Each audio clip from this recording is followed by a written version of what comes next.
The battered dairy sector is rediscovering its bottle and fighting back, writes Sandra Dick. The humble whitewashed Alloway cottage where the ploughman poet Robert Burns was born lies just over a mile away from South Corton Farm. The busy A77 cuts across Ayrshire landscape once laboriously ploughed by hand. Cars rumble by and the farm's 220 head of Holstein Friesian cows graze on acres of lush green grass. It may seem a fairly ordinary image of dairy farming. Yet here are signs of what could be the green shoots of recovery for a sector which until recently was deep in crisis. Every day cars turn off the busy bypass road and head towards the farm's café, the Coo Shed. In a wooden hut dubbed the Milk Hoose, a constant stream of newly rinsed milk bottles emerge from visitors' baskets, bags and bottle carriers, to be filled with creamy, cool and farm-fresh milk straight from a vending machine. It has been an eye-opener, says Alison Kerr, who runs South Corton Farm with husband Willie and their children David and Joanne. We regularly see people queuing for their milk. They are making the journey to come here for milk. They are using reusable glass bottles and they are enjoying milk which tastes completely different from what they are buying in the supermarket. But, to be honest, we really had no idea that it would be so successful. The Milkbot vending machine was launched last year.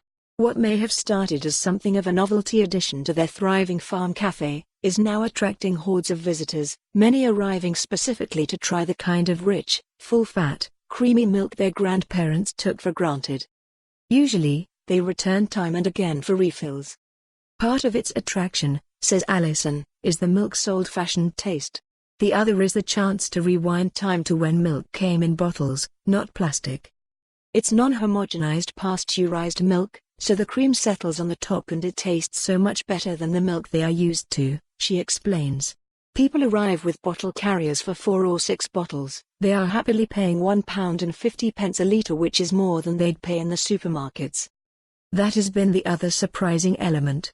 The dairy industry is being hammered on price, but the general public doesn't really notice if they are paying a bit more for their milk.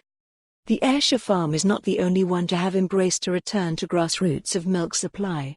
The Kerr's idea was sparked by Forest Farm in Aberdeen, an organic farm and dairy which also sells its fresh milk to glass bottle carrying customers who, if they time it right, can also watch the cows being milked. While at Moskeel Organic Farm, Mocklin, on land which was once farmed by Burns himself, is what's claimed to be the UK's first plastic-free organic dairy. The move to introduce glass bottled milk. For more on this story, visit the news article link.